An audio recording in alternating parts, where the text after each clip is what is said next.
భజగోవింద స్తోత్రంలో శంకర భగవత్పాదులు అంటారు, వయసి గతే కక్కామ వికార శుష్కే నీరే కక్కాసార క్షీణే విత్తే కప్పరివారో జ్ఞాతే తత్వే కస్సంసార. ఇది విరక్తి చెంది ఇది నేను పుచ్చుకోననేంత వరకు నీ అంత నువ్వు పుచ్చుకోవడం మానకపోతే పాడైపోయావని గుర్తు. వయసి గతే కామ వికార. వయసు అయిపోతోంది అనుకోండి, కామవికారం పోతుంది. వయసు అయిపోయిన తర్వాత కామవికారం పోవడం కాదు, వయసులో ఉండగా సాధన చేత కామమును ధర్మంతో ముడేయడం నీకు రావాలి. శుష్కే నీరే కక్కాసార. నీరు ఎండిపోతే చెరువు అందరూ ఎండిపోయిన చెరువు అంటారు. అలా పటుత్వం తగ్గిపోయిందనుకోండి శరీరంలో, ఎన్ని మధుర పదార్థాలు ఎదురుగుండా ఉంటే మాత్రం నీ శరీరం పుచ్చుకుంటుంది, శరీరం పడిపోతుంది. అది తీసుకోకూడదు అప్పుడు. అందుకే అహమన్నం అన్నాదో అంటుంది అన్న సూక్తం. అన్నం అంటే మనని పోషించున్నది, మనము తినునది, మనని తినునది, రెండర్థాలు. అన్నం మనం తింటాం కొంతకాలమే, ఆ తర్వాత అది మనని తినడం మొదలెడుతుంది. ఏమండి మీకు మధుమేహం వచ్చింది తినకండి అంటారు. తినకండి అన్నది తిన్నాడు, అది విషం, అది తినేస్తుంది మనిషిని. ఏమంటే మీకు రక్తపోటు వచ్చింది తినకండి, తిన్నాడు, తినేస్తుంది మనిషిని. అన్నం కొంతకాలం మన చేత తినబడుతుంది, తర్వాత అది తింటుంది, అప్పుడు శరీరం దాని వలన పడిపోతుంది. అందుకే 50 ఏళ్ళు దాటిపోతే ఇక శరీరం అనరు, దేహం అంటారు. దేహం అంటే దహ్యమానం, కాలిపోవడానికి సిద్ధపడిపోతుంది. తనంత తాను పుచ్చుకోవడం మానేశాక నువ్వు పుచ్చుకోవడం మానడం కాదు, నువ్వు సాత్వికాహారం తీసుకుని ఉపవాసం చేసి శరీరాన్ని నిలబెట్టి భగవంతుని యందు ప్రవర్తించడం సాధన చెయ్యాలి. అప్పటి వరకు నేను అలా తింటూనే ఉంటానంటే తప్పు కాదు, కానీ దానికోసం అన్నీ తెచ్చిపెట్టినా ఒకనాడు ఈ శరీరం తిరస్కరించేస్తుంది. వయసి గతే కక్కామ వికార శుష్కే నీరే కక్కాసార క్షీణే విత్తే కప్పరివారో. ఎంతో ఐశ్వర్యవంతుడు, ఆయన దగ్గరికి రానివాడు లేడు. ఒకనాడు ఆయన వృద్ధుడైపోయాడు, ఆయన బిడ్డలు చూస్తున్నారు వ్యవహారాలన్నీ, ఆయన బిడ్డల చుట్టూ తిరుగుతారు. ఇన్నాళ్ళు ఈయన చుట్టూ తిరిగినవాడు ఎలా ఉన్నారండి, నాన్నగారు ఒక్కసారి నమస్కారం చేసి వెళ్తానని కూడా లోపలికి రాడు.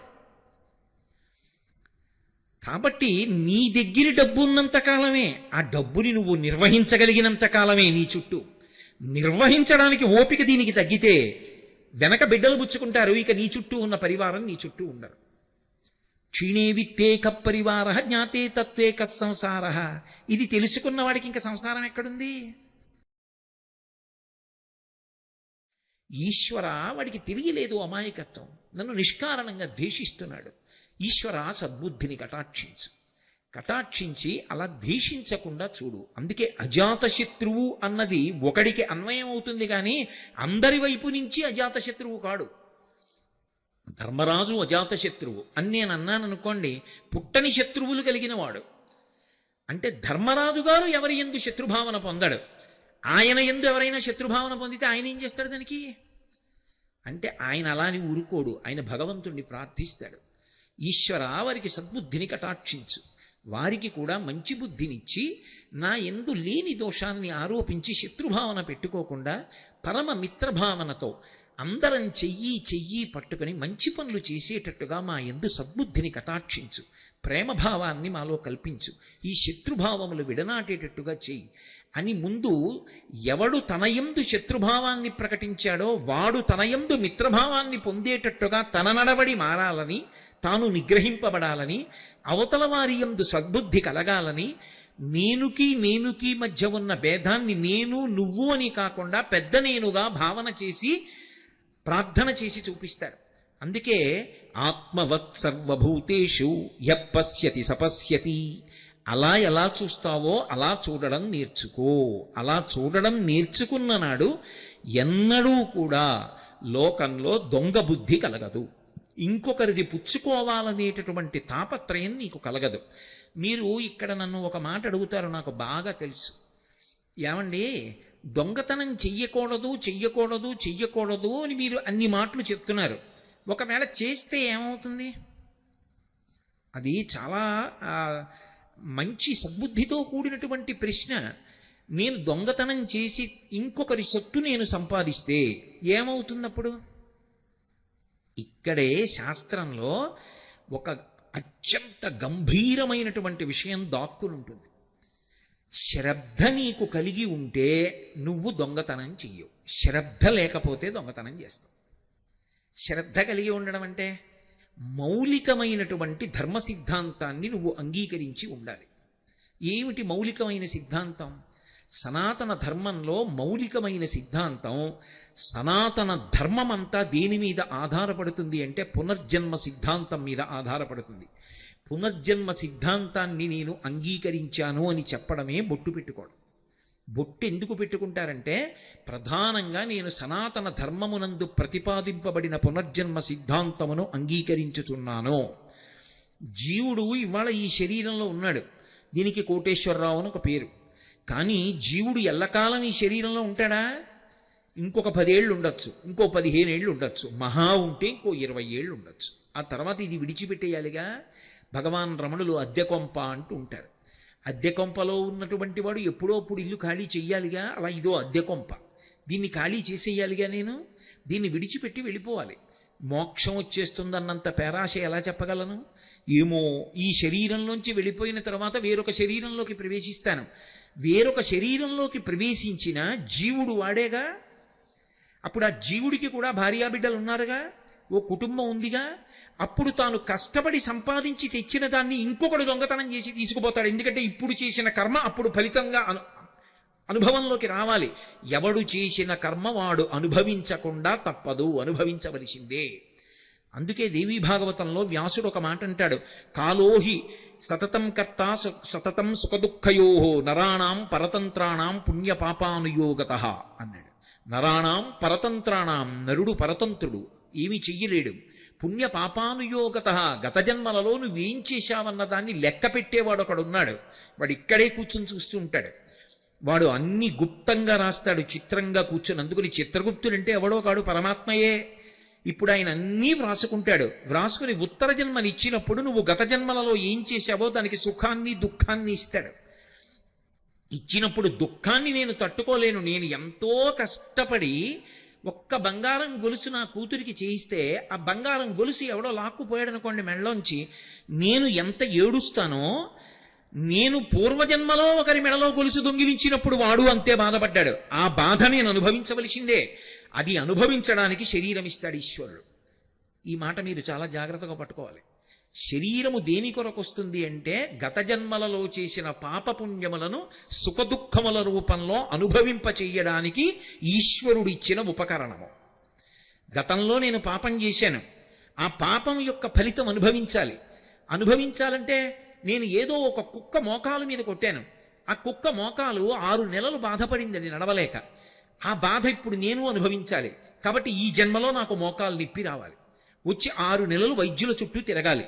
ఆ మోకాలు నిప్పితో నేను ఎంతో బాధపడాలి. ఈశ్వరుడు చెప్పి ఫలితాన్ని ఇవ్వడు, చాటు నుండి ఇస్తాడు. చెప్పి ఇవ్వడాయనేమి, నువ్వు ఇదిగో ఈ తప్పు చేశావో కోటేశ్వరరావు అందుకు నీకు ఈ ఫలితం ఇస్తున్నానో అండవు. శరీరం లేకపోతే నేను గతంలో కుక్కని కొట్టిన పాపం ఇప్పుడు ఎలా అనుభవించను? పాపము యొక్క ఫలితాన్ని అనుభవించడానికి శరీరం కావాలి, పుణ్యం యొక్క ఫలితాన్ని అనుభవించడానికి శరీరం కావాలి. గతంలో ఏదో పుణ్యం చేశాను, ఆ పుణ్యం ఇప్పుడు సుఖరూపంలో రావాలి. ఆ సుఖరూపంలో అనుభవించాలన్నా ఈ శరీరం ఉండాలి, పాపాన్ని దుఃఖ రూపంలో అనుభవించాలన్నా ఈ శరీరం ఉండాలి. అందుకే సుఖదుఖముల రూపములో పాపపుణ్యములను అనుభవింపచేసి పాపపుణ్యములు క్షయమైపోయేటట్టుగా ఈశ్వరుడు అనుగ్రహిస్తూ ఉంటాడు. దీనికి ఆయన లెక్క పెట్టుకుంటాడు గతంలో చేసినవి. ఆయన లెక్క పెట్టుకుంటాడా అండి? ఆయన అలా చేస్తాడా అండి? ఆయనకి అన్ని తెలుసా అండి? నీకే తెలిసుంటే 4 ముక్కలు ఆయనకి తెలియదని ఎలా అనుకుంటున్నావు? ఈశ్వరుడి మొదటి లక్షణం సర్వజ్ఞత్వం, అన్నీ తెలుసున్నవాడు. ఆయనకి తెలియనిదన్న మాట ఏం లేదు. అందుకంటాడు వ్యాస భగవానుడు, కాలోహి బలవాంకర్త సతతం సుఖదుఃఖయో నరాణాం పరతంత్రాణం పుణ్యపాపానుయోగత. నరుడు తప్పుకోలేడు, పరతంత్రుడు. అన్ని జీవుల చేత ఆయన అలా అనుభవింపచేస్తూ ఉంటాడు. అయినప్పుడు పునర్జన్మ సిద్ధాంతాన్ని నువ్వు అంగీకరించి ఉంటే, చేసిన కర్మ యొక్క ఫలితాన్ని నువ్వు అనుభవిస్తావన్న మాటని నువ్వు అంగీకరిస్తే నీకు శ్రద్ధ ఉన్నది అని గుర్తు. శ్రద్ధ అన్న మాటని శంకరాచార్యుల వారు వ్యాఖ్యానం చేశారు. ఆయన అంటారు, శాస్త్రస్య గురువాక్యస్య సత్యబుద్ధ్యావధారణ సా శ్రద్ధ కలితా సిద్ధి యయా వస్తూపలభ్యతే. శాస్త్రము ఏం చెప్పిందో అది, గురువుగారు ఏం చెప్పారో అది, ఇవి 2 సత్యము అన్న పూనిక ఎవడు పొందుతాడో వాడు శ్రద్ధ కలిగిన వాడు. ఇప్పుడు శ్రద్ధ కలిగి ఉండడంలో లోపల ఒక పెద్ద సంక్షోభం ఉంటుంది. శ్రద్ధ కలిగి ఉండడంలో చాలా తేలికగా ఉంటాడని మీరు అనుకోవద్దు. శ్రద్ధ బాగా లోపల నిలబడాలంటే లోపల పెద్ద సంక్షోభం ఉంటుంది తెలుసా అండి. ఎందుకనంటే ఎవడు శ్రద్ధావంతుడో వాడి శ్రద్ధ చెడగొట్టడానికి కావలసినంత ఉపదేశం శ్రద్ధ నిలబెట్టడానికి కావలసిన మాటగా లోకంలో దొరకదు.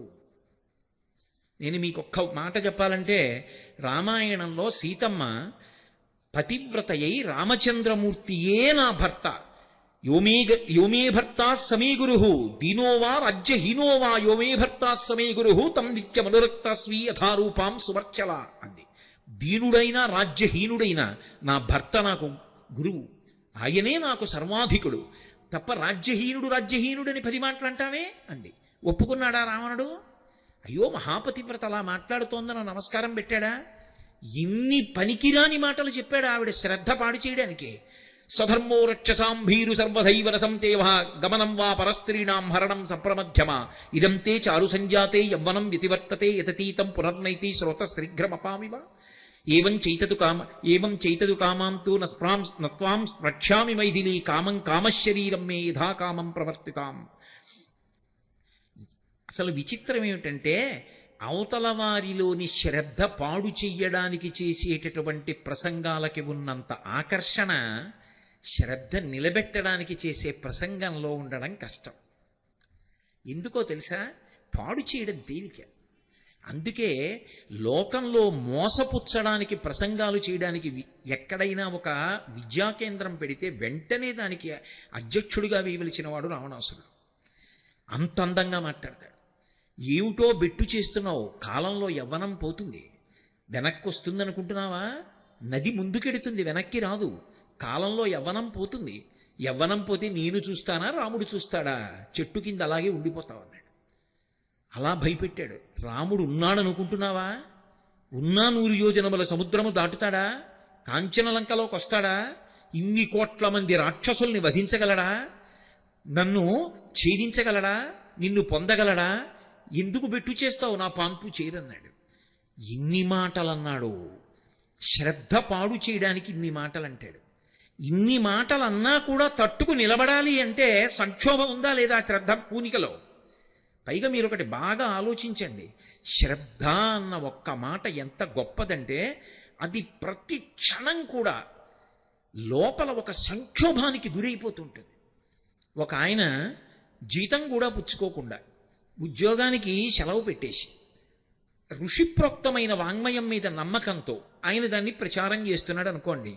ఎందుకండి ఇలాగా? మీకు ఎంత పోతోందో తెలుసా? జీతం పోతోందా? సిపిఎఫ్ పోతోందా? గవర్నమెంట్ కాంట్రిబ్యూషన్ పోతోందా? ఇంట్రెస్ట్ పోతోందా? రిటైర్ అయ్యే వాళ్ళకి ఏమొస్తుంది? ఆ తర్వాత కాలో చెయ్యో వంగితే ఎవరు చేస్తారు? మీ కొడుకు చేస్తాడు అనుకుంటున్నారా? నాన్నగారు అందరిలా ఉద్యోగం చేస్తే ఎంత డబ్బు ఉంటుందండి? ఎందుకంటే అది పాడి చేశారు, చూసారా ఎంత అవుతోందో? వైద్యానికి ఒక్క మాట అంటే ఏమైపోతారు? ఎందుకండి ఇవన్నీ? మీకు మీరేం ఉద్ధరించేస్తారనుకుంటున్నారా సమాజాన్ని అని చెప్పేవాళ్ళు 100ల సంఖ్యలో ఉంటారు. ఎవరో ఒక్కడుంటాడు భుజం మీద చెయ్యేసి, నిన్ను కన్న తల్లి కడుపు పండింది లేవాయ్, ఆ మార్గంలో పో, ఈశ్వరుడు ఉన్నాడు నిన్ను చూస్తాడులే అంటారు. శ్రద్ధ నిలబెట్టేవాడు ఒక్కడుంటాడు, శ్రద్ధ పాడు చేసేవాళ్ళు 100ల మంది ఉంటారు. శ్రద్ధ నిలబెట్టడానికి సంక్షోభం ఉంటుంది. నాకు అక్కడ ఎదురుగుండా ఓ 10 లక్షల విలువ చేసే బంగారు కంకణం దొరికిందనుకోండి, అది నేను జేబులో వేసుకోకుండా వెళ్ళిపోవాలి అంటే ఏదో నా ఉపన్యాసం చెప్పేసినంత తేలికేం కాదు. అలా వెళ్ళిపోతుంటే మెట్ట వేదాంతం అంటారు. ముందే సిద్ధాంతం వస్తుందంటే, ఈశ్వరుడు నిన్ను అనుగ్రహించాలనే ఆ కంకణం అలా పెట్టాడు, తీసుకో. ఎవరు చెప్పారు దొంగతనమని? నీకు ఇవ్వాలనుకున్నాడు కాబట్టి అక్కడ నీకు కనపడేటట్టు చేశాడు. బుద్ధిహీనుడా, వదిలిపెడతామే అంటుంది. అంత తేలిక అనుకోకండి. ఒకవేళ వదిలి వెళ్ళిపోయాడు అనుకోండి, తీరా ఇంటికి వెళ్ళి ఏమో వాడెవడో కాకినాడ నుంచి వచ్చి అంటున్నాడు కదా పాపం, ఎందుకని కంకణం వదిలేశాని అన్నాడు అనుకోండి. ఇలా తగలబెట్టే కదా సంసారం ఇలా చేశారు అన్నారనుకోండి, ఏమైపోతాడు? శ్రద్ధ అంత తేలిక కాదు సుమండి. మీకు ఇక్కడ ఎదురుగుండా కనపడుతున్న కంకణం ఎత్తుకుపోతే 10 లక్షలు వస్తుంది. కంకణం విడిచిపెట్టేస్తే ఏమొస్తుంది? ఈశ్వరానుగ్రహం వస్తుందని నేను అంటున్నాను. ఏమిటి నమ్మకం? ఏమైనా సాక్ష్యం ఉందా? శాస్త్రము సాక్ష్యం, గురువాక్యం సాక్ష్యం. శాస్త్రమునందు గురువాక్యమునందు ప్రబల విశ్వాసంతో మీకు కంటి ముందు కనబడుతున్న భోగాన్ని విడిచిపెట్టి మనసు యందు ఆ శాస్త్రమునందు నమ్మకంతో బతకగలగాలంటే ఎంత శ్రద్ధ ఉండాలి. అది గొప్ప. అది సంతరించుకోగలిగిన వాడెవడో వాడు మనుష్యుడు. వాడు మిగిలిన వాళ్ళకన్నా ఎంతో పైకిక్కి నిలబడినవాడు. అందుకన్నారు శంకర భగవత్పాదులు, శాస్త్రస్య గురువాక్యస్య సత్యబుద్ధ్యావధారణ సా శ్రద్ధ కదితా సిద్భి యయా వస్తూపలభ్యతే. ఏ మహాపురుషుడు మాట్లాడినా శ్రద్ధ గురించి మాట్లాడతాడు. అందుకే షిరిడీ సాయిబాబా గారి సిద్ధాంతాల్లో ప్రధాన సిద్ధాంతం కూడా శ్రద్ధ. అందుకే ఆ శ్రద్ధ యందు ఊంచుకోగలిగితే, ఆ సంక్షోభాన్ని మనసులో తట్టుకోగలిగితే ఏమీ కాదు, నాకు పరమేశ్వరుడు ఉన్నాడు, ఆయన నన్ను ఆదుకుంటాడు, ఆయన అనుగ్రహం నేను పొంది ఉండగా నన్ను చెనకగలిగిన వాడెవరు? నాకేమి అటువంటి విపత్కర పరిస్థితి రాదు. నేను హాయిగా భగవంతుడి గురించి రమించి చెప్పుకుంటూ ఉండగా నా గుండె ఆగిపోతుంది. ఏ కుర్చీలో కూర్చుని ప్రవచనం చేస్తున్నానో ఆ కుర్చీలోనే నా శరీరత్యాగం చేస్తాను తప్ప నేను బెంగ పెట్టుకుని మంచం ఎక్కి పడిపోవలసిన అవసరాన్ని ఈశ్వరుడు నాకు కల్పించాడు. నేను ఆయనని నమ్మి ఉండగా ఆయన నన్ను పాడు చేస్తాడా? ఒక్కనాటికి పాడు చేయడు. కాబట్టి నాకు ధర్మం ఒక్కటే కావాలి, నాకు శాస్త్రము కావాలి, నాకు గురువుగారు కావాలి, నాకు ఈశ్వరుడు కావాలి.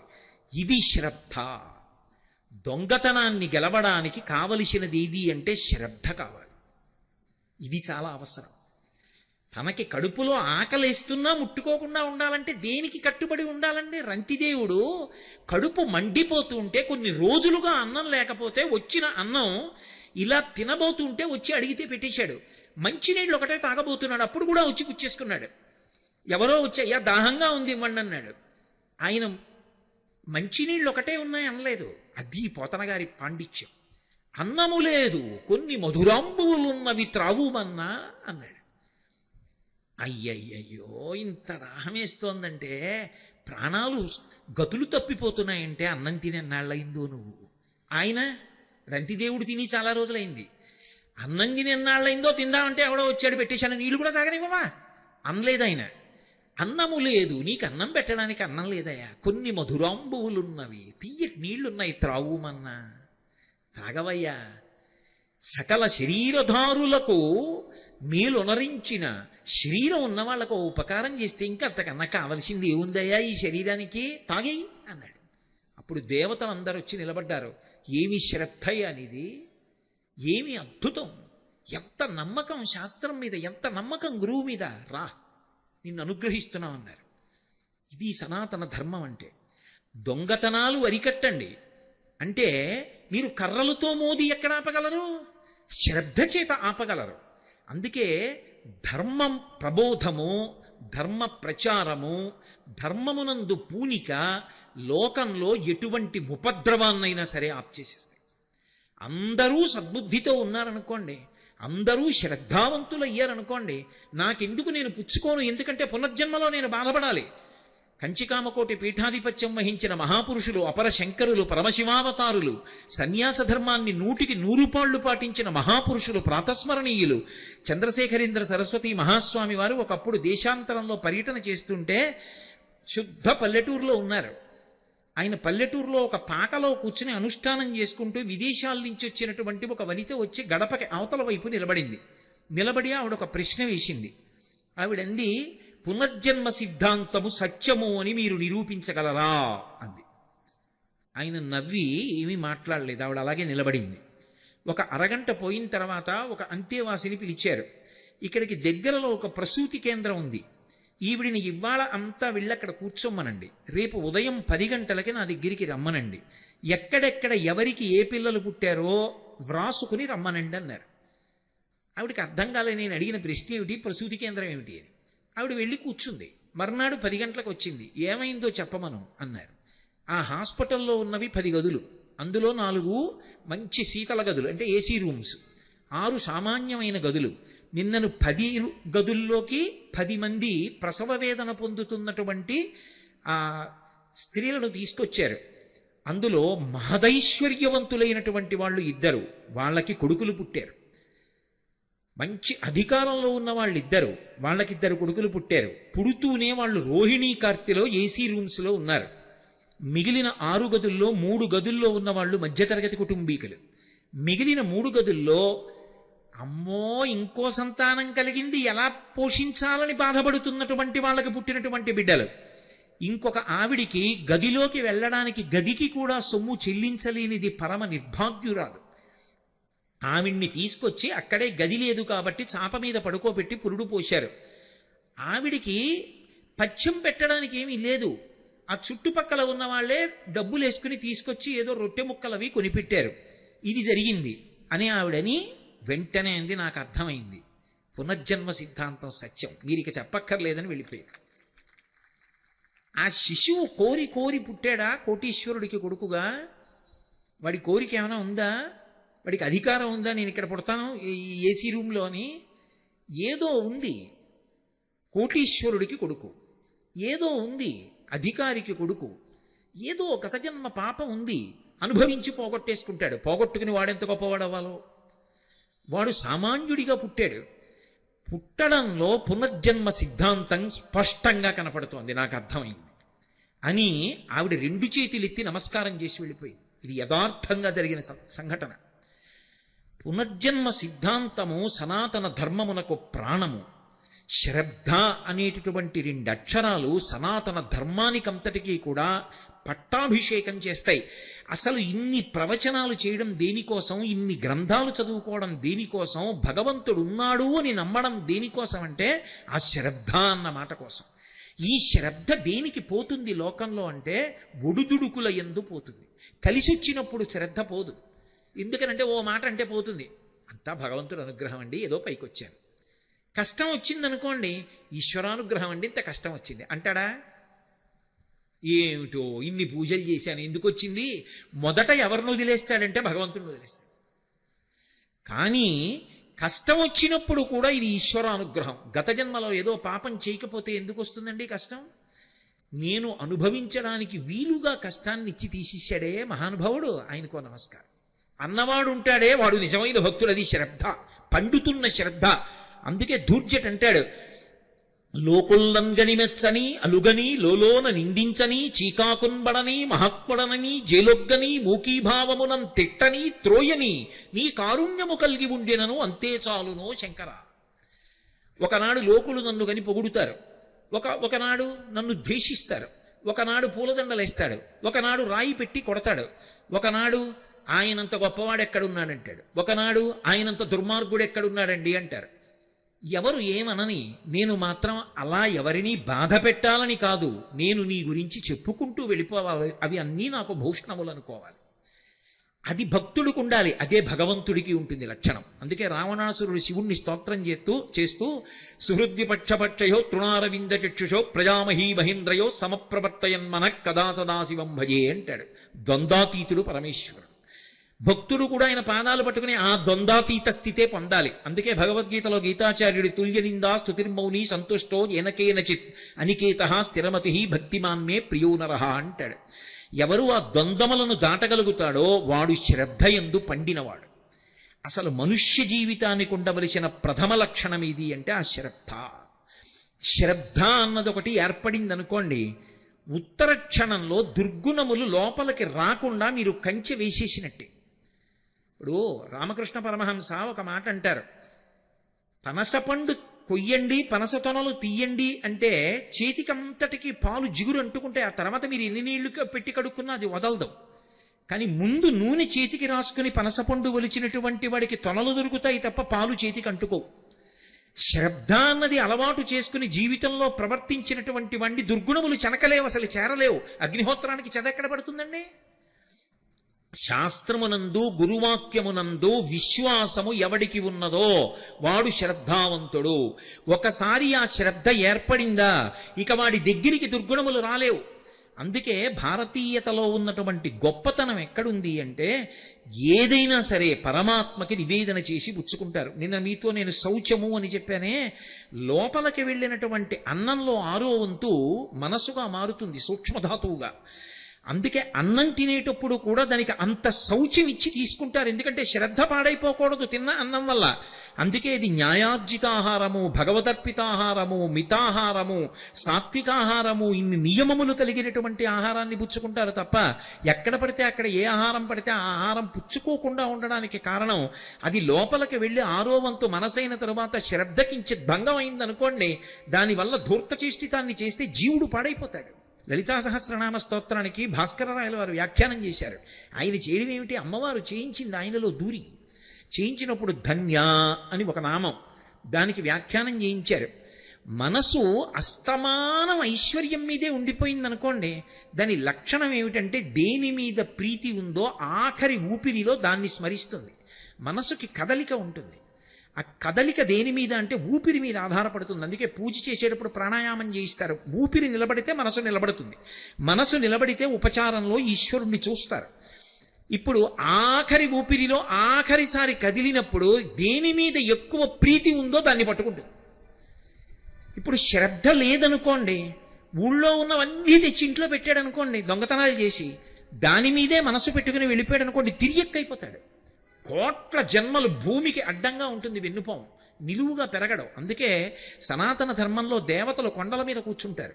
ఎందుకు కొండల మీద కూర్చుంటారంటే వాళ్ళకేం సరదా పుట్టి కాదు. ఉత్ అంటే ఇలా తల ఎత్తి చూడాలి, అధిరోహించాలి, పైకెక్కాలి.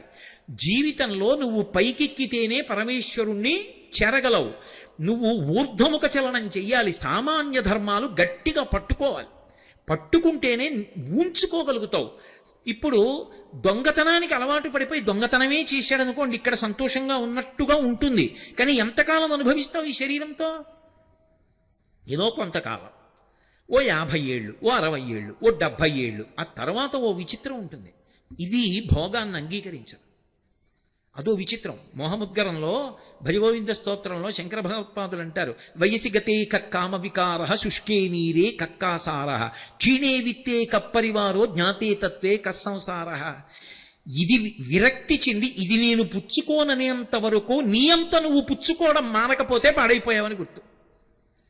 వయసి గతే కక్కామ వికార, వయసు అయిపోతోంది అనుకోండి, కామవికారం పోతుంది. వయసైపోయిన తర్వాత కామవికారం పోవడం కాదు, వయసులో ఉండగా సాధన చేత కామమును ధర్మంతో ముడేయడం నీకు రావాలి. శుష్కే నీరే కక్కాసార, నీరెండిపోతే చెరువు అందరూ ఎండిపోయిన చెరువు అంటారు. అలా పటుత్వం తగ్గిపోయిందనుకోండి శరీరంలో, ఎన్ని మధుర పదార్థాలు ఎదురుగుండా ఉంటే మాత్రం నీ శరీరం పుచ్చుకుంటుంది, శరీరం పడిపోతుంది. అది తీసుకోకూడదు అప్పుడు. అందుకే అహమన్నమన్నాదో అంటుంది అన్న సూక్తం. అన్నం అంటే మనని పోషించున్నది, మనము తినునది, మనని తినునది, రెండు అర్థాలు. అన్నం మనం తింటాం కొంతకాలమే, ఆ తర్వాత అది మనని తినడం మొదలెడుతుంది. ఏమండి మీకు మధుమేహం వచ్చింది తినకండి అంటారు. తినకండి అన్నది తిన్నాడు, అది విషం, అది తినేస్తుంది మనిషిని. ఏమంటే మీకు రక్తపోటు వచ్చింది తినకండి, తిన్నాడు, తినేస్తుంది మనిషిని. అన్నం కొంతకాలం మన చేత తినబడుతుంది, తర్వాత అది తింటుంది, అప్పుడు శరీరం దాని వలన పడిపోతుంది. అందుకే 50 ఏళ్ళు దాటిపోతే ఇక శరీరం అనరు, దేహం అంటారు. దేహం అంటే దహ్యమానం, కాలిపోవడానికి సిద్ధపడిపోతుంది. తనంత తాను పుచ్చుకోవడం మానేశాక నువ్వు పుచ్చుకోవడం మానడం కాదు, నువ్వు సాత్వికాహారం తీసుకుని ఉపవాసం చేసి శరీరాన్ని నిలబెట్టి భగవంతుని యందు ప్రవర్తించడం సాధన చెయ్యాలి. అప్పటి వరకు నేను అలా తింటూనే ఉంటానంటే తప్పు కాదు, కానీ దానికోసం అన్నీ తెచ్చిపెట్టినా ఒకనాడు ఈ శరీరం తిరస్కరించేస్తుంది. వయసి గతే కక్కామ వికార శుష్కే నీరే కక్కాసార క్షీణే విత్తే కప్పరివారో. ఎంతో ఐశ్వర్యవంతుడు, ఆయన దగ్గరికి రానివాడు లేడు. ఒకనాడు ఆయన వృద్ధుడైపోయాడు, ఆయన బిడ్డలు చూస్తున్నారు వ్యవహారాలన్నీ, ఆయన బిడ్డల చుట్టూ తిరుగుతారు. ఇన్నాళ్ళు ఈయన చుట్టూ తిరిగినవాడు ఎలా ఉన్నారండి, నాన్నగారు ఒక్కసారి నమస్కారం చేసి వెళ్తానని కూడా లోపలికి రాడు. కాబట్టి నీ దగ్గర డబ్బు ఉన్నంత కాలమే, ఆ డబ్బుని నువ్వు నిర్వహించగలిగినంత కాలమే నీ చుట్టూ. నిర్వహించడానికి ఓపిక దీనికి తగ్గితే వెనక బిడ్డలు పుచ్చుకుంటారు, ఇక నీ చుట్టూ ఉన్న పరివారం నీ చుట్టూ ఉండరు. క్షీణే విత్తే కప్పరివార జ్ఞాతే తత్వే కస్సంసార. ఇది తెలుసుకున్న వాడికి ఇంకా సంసారం ఎక్కడుంది? ఇది ముందే తెలిసిందనుకోండి, అనుష్ఠానంలోకి తెచ్చేసుకుంటాడు జాగ్రత్తగా. అప్పుడు శరీరం తిరస్కరించక ముందు తాను తిరస్కరించి జాగ్రత్త పడతాడు, అది శ్రద్ధ. అప్పుడు దొంగతనం చేసి ఎందుకు తెస్తాడు? సాత్వికంగా తెచ్చుకుంటాడు. అది చాలు నాకు, విత్తేన సర్వే వశాహ, దాని చేత నాకు అన్నీ సమకూరుతాయి. అన్నీ అన్నప్పుడు అర్థం ఏమిటి? ఉత్తర జన్మలలో నేను పాడైపోను. ఈ శాస్త్రం మీద గురువు గారి మీద ఉన్న శ్రద్ధ ఉందే, ఇది ఏమవుతుందంటే ఈ శరీరం పడిపోతున్నప్పుడు కూడా దీనికి ఊపిరి అందదు. ఒకప్పుడు ఆ ఊపిరి కోసం కొట్టుకుంటుంది.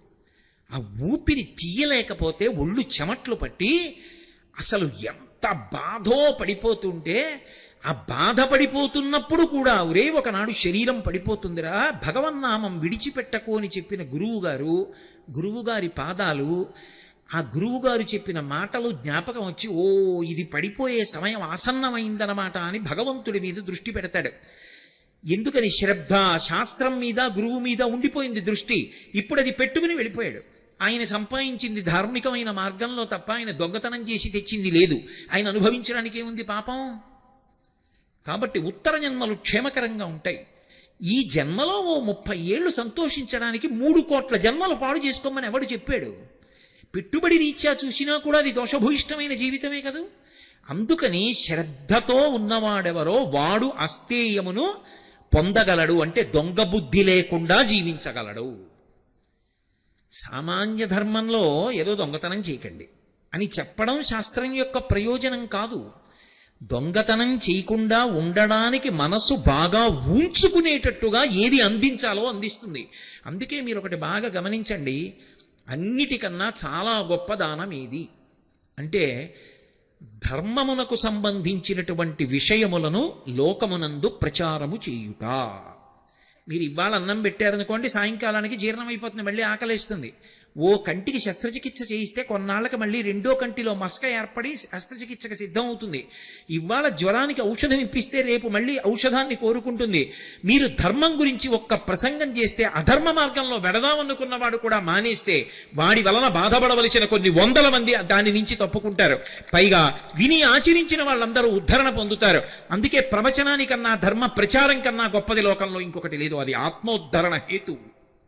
అందుకు ఈ దేశంలో మహాత్ములు కూడా తమలో తాము రమించి ఆత్మానుభవాన్ని పొందగలిగిన యోగులు కూడా ఆ మౌనాన్ని విడిచిపెట్టి ప్రత్యేకంగా వచ్చి వాళ్ళకి మౌనం విడిచిపెట్టడం ఇష్టం కాకపోయినా మన కోసమని మాట్లాడతారు. అందుకే వాళ్ళు అనుగ్రహించి మాట్లాడారు కాబట్టి వాళ్ళు మాట్లాడితే ప్రవచనం చేశారు, ఉపన్యాసం చెప్పారు అనరు, అనుగ్రహ భాషణం చేశారంటారు. ఎందుకని అంటే వాళ్ళు మాట్లాడక్కల, వాళ్ళు మౌనంలో ఒక్కటైపోయి అన్నీ లోపలికి తీసుకుని రమిస్తారు. అలా రమించగలిగినటువంటి వాడు తన సౌఖ్యాన్ని పక్కన పెట్టి వచ్చి మాట్లాడుతున్నాడు. ఎందుకని? అయ్యో వీళ్ళు పాడైపోకూడదని మనకు ఉపదేశం చేస్తున్నాడు ఆయన. ఆ ఉపదేశం శాస్త్రాన్ని ఆధారం చేసుకుని జరుగుతోంది. ఆ ధర్మ ప్రచారమునకు లోకంలో అంత పెద్ద పీట. ధర్మ ప్రచారము కన్నా కూడా లోకులు, ప్రత్యేకించి నరులు మంచి మార్గంలో నడవడానికి కావలసినటువంటి మార్గము ఇంకొకటి ఉండదు. ధర్మమునందు అందరూ ఊంచుకుంటే అసలు లోకంలో నేరము, శిక్ష ఈ 2 మాటలు ఉండవు. రామాయణంలో ఓ మాట అంటారు, ఎవరి నోటి విన్నా రామా రామా రామా అంతే. ఇంటికి తాళం కప్పలేదు. ఇంట్లో పెద్దవాళ్ళు చిన్నవాళ్ళకి ప్రేతకార్యం చెయ్యడం లేదు.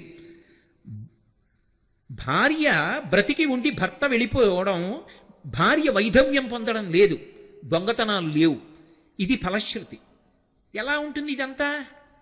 అంటే అందరూ రామా రామా రామా అన్నారు. రాముడేమంటాడు? శాస్త్రము శాస్త్రము శాస్త్రము గురువు అంటాడు. ఇది మీరు పట్టుకోవాలి. రామరాజ్యం రామరాజ్యం అంటారు. రామరాజ్యం రాముడే పరిపాలిస్తే వస్తుందని నేను అన్నాను అనుకోండి, మళ్ళీ రాముడు వస్తేనే, మళ్ళీ రామావతారం వస్తే రామరాజ్యం వస్తుంది. అలా అయితే రాముడు మనకిచ్చింది ఏమీ లేదని గుర్తు. మళ్ళీ ఆయన వస్తే రామరాజ్యం వస్తుంది కాదు. రాముడు ఎప్పుడైనా పరిపాలన చేస్తున్నప్పుడు సంక్లిష్ట పరిస్థితి ఏర్పడితే ఎంతమంది ఎన్ని సలహాలు చెప్పినా వింటాడు. తాను నిర్ణయం తీసుకునేటప్పుడు ఏమని చెప్తాడంటే, నేను ఈ పని ఇలా చేస్తాను, ఎందుకో తెలుసా, శాస్త్రం ఇలా చెయ్యమని చెప్పిందంటాడు.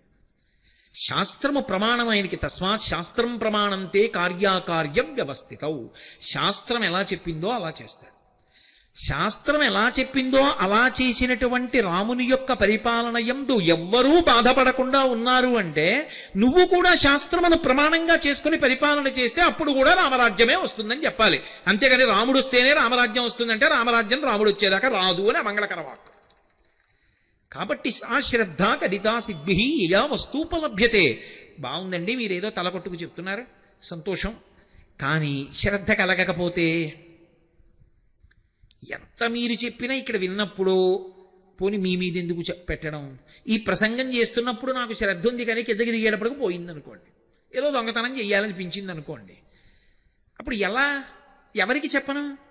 మళ్ళీ బెంగళూరు వచ్చినప్పుడు మీకు చెప్పనా, ఏమండి దొంగ బుద్ధి గురించి మీతో చెప్పాను కానీ ఆ రోజు సభ నుంచి వెళ్ళగానే ఏదో చిన్న వస్తువు ఎత్తుకుపోయాను సుమండి, అది ఏమిటో మరి ఆ రోజే దొంగతనం చేశాను విచిత్రం అని మీకు చెప్పనా?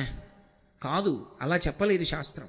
శాస్త్రం ఏం చెప్పిందంటే నీ బలహీనత ఏది ఉందో దాన్ని బలహీనతగానే నువ్వు గుర్తించగలిగితే. ఆయన అలా చెప్తాడు కానండి, కళ్ళ ముందు దొరికింది ఎక్కడ వదిలేస్తామండి అన్నవాడికి భగవంతుడు ఏం చేస్తాడు? ఆయన అలా చెప్పాడు, అది సత్యం, నేను అలా తీసుకోకూడదు పక్క వాళ్ళది, కానీ దొంగతనం చేసేసాను, నాకు ఈ బుద్ధి పోవట్లేదు, ఏదో ఒకలా పక్క వాళ్ళది ఎత్తుకొద్దామన్న భావన ఉంటుంది. ఇది ఎలా అంటే ఎవరికి చెప్పమని చెప్పిందంటే అసలు నీకు ఈ సంకల్పాలు రావడానికి కారణమైన మనసుని నీకు ఇచ్చినవాడు ఎవరు? భగవంతుడు. ఆయనకే చెప్పు.